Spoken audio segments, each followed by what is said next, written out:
कारण हे सगळे प्रत्येकाचा टाइम आहे, तेवढ्यातला वेळ देणं म्हणजे लय महत्वाची गोष्ट आपल्यासाठी. आणि मालकांबद्दल बोलायचं झालं तर पहिली भेट शाखा बुकिंग कराय पण समोर आले नाही काही नाही. आता ह्यांच्या एवढेच बरा यूथ इथं जमलाय, त्यांना एकच सांगायचं लवकरात लवकर बिझनेसमध्ये उतरा, बिझनेसमध्ये उतराच. मी तर म्हणन लाईफ जर चांगली जगायची बिझनेसमध्ये उतरा.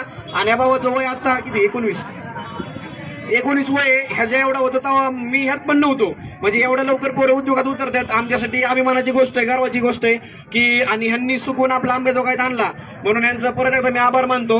आणि एवढं लहान वयात एवढं मोठं डिसिजन घेणं म्हणजे जोक नाही. मला एवढे फोन आल्या गर्दी होती, दादा भीती राहते ना, लहान आहे काय करणार. पण भाऊ तुझ्या मागं हे सगळे प्रमुख उपस्थिती तू बोलवले त्यांच्या सगळ्यांचा हात आहे, टेन्शन घ्यायचं नाही. काय वाटलं की मोठे दादा सगळे इथं आहेत, मी जर तिकडे असलो तरी हे सगळे इथं आहेत. सगळ्यांच्या कॉन्टॅक्टमध्ये राहा व्यवस्थित आणि व्यवस्थित राहू द्या.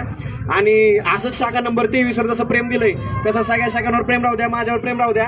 आणि तो वाला आत्ताचा डायलॉग आपला चालू ते घेतो, अरे विरोधकांना एकच भीती, या प्रत्येक शिंदेच्या शाखा होत्या तरी किती.